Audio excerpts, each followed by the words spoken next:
கர்த்தருக்குள் பிரியமானவர்களே, இந்த நாளிலும் கூட 77 தலைகளை தாழ்த்தி ஜெபம் செய்வோம். ஆண்டவரே கர்த்தாவே, உம்முடைய காருண்யமே காருண்யம் கர்த்தாவே, இந்த வயசு வரை இந்த நிமிஷம் வரை நாங்கள் இருப்பது உம்முடைய சுத்த காருண்யம். ஆண்டவரே, எங்களை வழிநடத்தி இருக்கிறீர், எங்களை போஷித்து இருக்கிறீர், எங்களை அணைத்து இருக்கிறீர், அரவணைத்து இருக்கிறீர் கர்த்தாவே. இந்த நாளில் ஆண்டவரே, செங்கல்பட்டுக்கு ஆண்டவரே ட்ரெயினில் போய் கொண்டிருக்க அன்பு தம்பி ஆண்டவரே, இந்த செல்ஃபோனை வேண்டாம் இருப்பாக ஓப்பன் பண்ணி பார்க்குறான் கர்த்தாவே. அவனை தொடர்ந்து வழி நடத்துங்க கர்த்தாவே. ஆண்டவரே கர்த்தாவே, உமக்கு விரோதமாக எண்ணம் கொண்டிருக்க இந்த தம்பியை திசை திருப்புவீராக. நீர் பெரியவர் ஆண்டவரே, நீர் மகிமைப்படுவீராக. இந்த நாளில் இந்த சத்தியத்தை அநேகம் பேருக்கு ஆசீர்வதித்து கொடுப்பீராக. இயேசுனுடைய வேண்டுகிற நல்ல பிதாவே, ஆமீன்.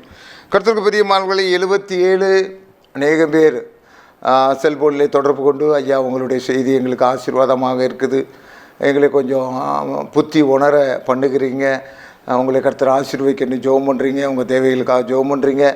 அநேகம் பேர் மற்றவர்களுக்கு இந்த செய்தியை நீங்கள் லிங்க் அனுப்பி விடுறீங்க. ரொம்ப சந்தோஷமாக இருக்குது. நீங்கள் இவ்விதமாக ஊழியத்தில் உற்சாகப்படுத்துவது தான் தொடர்ந்து கொஞ்சம் பலவீனப்பட்ட சரீரத்திலும் உங்களுக்கு செய்திகளை கொடுக்க கர்த்தர் கிருபை செய்கிறார். சங்கீதம் 77:20, மோசே ஆரோன் என்பவர்களின் கையால் உமது ஜனங்களை ஒரு ஆட்டு மந்தையை போல் வழி நடத்தினீர். 19வது வசனம், உமது வழி கடலிலும் உமது பாதைகள் திரண்ட தண்ணீர்களிலும் இருந்தது, உமது காலடிகள் தெரியப்படாமல் போயிற்று. மோசே என்பவர்களின் கையால் உமது ஜனங்களை ஒரு ஆட்டு மந்தையை போல் வழி நடத்தினீர். பாருங்கள், எவ்வளோ பெரிய ஒரு காரியம் என்னவென்றால், மோசே ஆண்டவர் கானான் எகிப்து தேசத்திலிருந்து கானான் தேசத்துக்குள்ளாக ஜனங்களை கிளம்ப பண்ணுகிறார். அன்னைக்கு அங்கே போய் சாப்பிட்றதுக்கு ஒரு மாவு மட்டும் கொஞ்சம் தான் இருந்துச்சுயா. எவ்வளவு நாள் கழித்து மோசே கேட்குறாரோ தெரியல. மோசே என்னாமும் 11:21 ஒரு வார்த்தை கேட்பார், என்னோடு கூட இருக்கிற ஜனங்கள் 6 லட்சம் பேர், அவங்களுக்கு நீர் பிரியாணி எல்லாம் கொடுக்க முடியுமா ஆண்டவரே, சிக்கன் 65 கொடுக்க முடியுமா, ஒரு கேள்வியை வைக்கிறான். ஏன்னா பார்க்குறாங்க, எந்த கடையும் கிடையாது. இந்த வனாந்தரத்தில் ஆண்டவர் என்ன சொல்கிறாருன்னா, ஜனங்கள்லாம் மோசைட்டு வருவாங்க. கொஞ்ச நாள் ஆன பிறகு மாம்சம் தலையெடுத்துரும். என்ன தான் சோத்துறோம் அப்படி போட்டாலும் சில நேரத்தில் 2 பாஸ்டர்மார் நல்லா சண்டை போட்டு விடுவாங்க. அதை பார்த்தா உங்களுக்கு நாங்களாம் பார்த்துருக்கோம். 2 பாஸ்டர்மார், என்னவே நீர் சொல்கிறீரு, இந்த மாதம் நமக்கு ஒன்றுமே இல்லை தெரியுமா அப்படின்னு 2 பாஸ்டர்மார் தோத்துறன்னு சண்டை போட்டு கிடப்பாங்க. அதே மாதிரி கர்த்தருக்கு பிரியமானவர்களே, இந்த மோசை என்ன சொல்கிறாருன்னா, என்கிட்ட இருக்க பேர் 6 லட்சம் பேர், அவங்களுக்கு சாப்பிட கொடுப்பேன், நான் இறைச்சியை கொடுப்பேன்னு சொல்கிறேன், முடிகிற காரியமா? இப்போ நான் என்ன சொல்ல வாரேன், நான் கர்த்தருக்கு அருமையானவர்களே, மோசே ஆரோன் என்பவரின் கையால் உமது ஜனங்களை ஒரு ஆட்டு மந்தையை போல வழியில் எல்லாம் கிளம்பி வந்துட்டாங்க ஐயா. கொஞ்சம் மாவை வச்சுக்கிட்டு, புளிச்ச மாவை வச்சுக்கிட்டு, புளிக்காத மாவை வச்சுக்கிட்டு அப்படியே வந்துட்டு இருந்தாங்க ஐயா. எப்படி தான் ஆண்டவர் அந்த வனாந்தரத்தில் உபாமத்தில் மோசையை கொண்டு வர்றாரு. இந்த 40 வருஷமாக உன் கால் வீங்கலை, உன் காலில் போட்டிருந்த பாட்டா செருப்பு, அந்த காலத்தில் பாட்டா செருப்பு எங்கே இருந்திருக்கும், யோசுவா செருப்புன்னு வச்சுக்கிடும். யோசுவா செருப்பு கடை, யோசுவா செருப்பு அப்படியே இருக்குதுய்யா, காலில் அப்படியே இருக்குதுய்யா. ஒருத்தனுக்கும் அந்த செருப்பு காலில் ட்ரெஸ், அவன் போட்ட ட்ரெஸ் அப்படியே இருக்குது. அங்கே எந்த வண்ணாரம் வெளுத்தம் கொடுக்கல. என்ன ஒரு ஆச்சரியம் ஐயா, ஒரு ஆட்டு மந்தையை போல வழி நடத்தினீர். இது எதுக்கு இதை உனக்கு சொல்ல வர்றாருன்னா, ஆண்டவர் ஒன்றையும் அப்படி வழி நடத்த போகிறார். உங்ககிட்ட இருக்க பணங்காசு ஒன்றை வழி நடத்தவே முடியாது ஐயா. ஆதியாகமம் 24 அதிகாரத்தில் எலியேசர் இப்போ ரெபேக்கால தேடி போயிட்டு இருக்கிறாரு.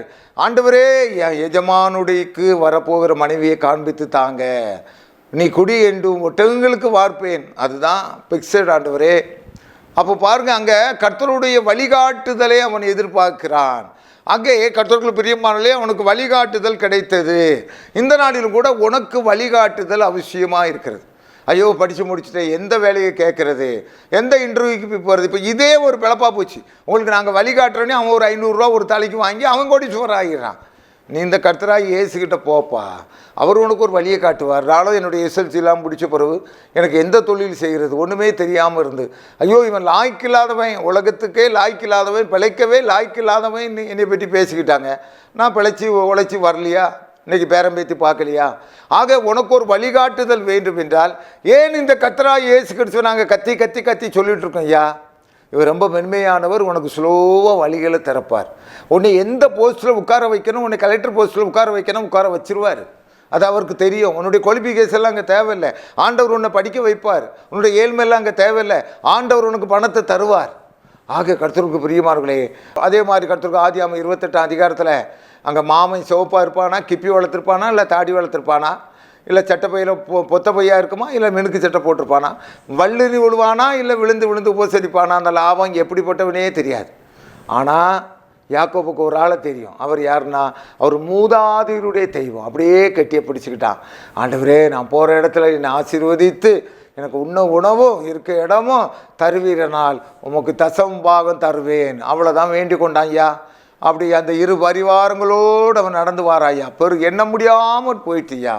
அருமையான தம்பி மோசே, ஆரோன் என்பவர்கள் கையால் ஜனங்களை ஒரு ஆட்டு பந்தய போல வழி நடத்தினீர். திக்கு தெரியல, எனக்கு என்ன செய்கிறதுனே தெரியல, இந்த மாதத்தை எப்படி கொண்டு போகிறதுனே தெரியல, எனக்கு பிஸ்னஸை எப்படி கொண்டு போகிறதுனே தெரியல, 4 பெண் பிள்ளைகளை வச்சுட்டு நான் தவிச்சுக்கிட்டு இருக்கேன், என்ன செய்வேன் தெரியும், கர்த்தர் நடத்துவார் ஐயா. எந்த வீட்டில் இந்த நம்ம நாட்டிலலாம் ஆசீர்வாதம் நிறையா. ஒரு வீட்டில் 5 பொட்ட பிள்ளை கூட இருக்கும். அந்த தாய் பெற்று போட்டுட்டு இருப்பாங்க, என்ன செய்வேன்னு தெரியாது. ஒவ்வொரு பிள்ளையும் கரை சேர்த்திருப்பாங்க. அதான் தேவனால் கூடும் ஐயா. தேவனால் உனக்கு ஒரு வழி காட்ட முடியும். உன் தொழிலுக்கு ஒரு வழியை காட்ட முடியும். உன் ஊழியத்துக்கு ஒரு வழியை காட்ட முடியும். உன் நோய்க்கு ஒரு வழியை காட்ட முடியும் ஐயா. ஆமாம், மத கோட்பாடா மத கோட்பாடா, மருத்துவ கோட்பாடா? மத கோட்பாடே சிறந்தது. இந்த ஆண்டவராய் இயேசுவின் இடத்துல வந்து தான் எல்லாருமே சுகத்தை பெற்றுக்கொண்டாங்க. எல்லா ஆஸ்பத்திரிக்கு முன்னால் என்ன வச்சுருக்காங்க, பெரிய பெரிய படத்தை அவங்க சாமியை வணங்கட்டுன்னு வச்சுருக்காங்க. எதுக்கு?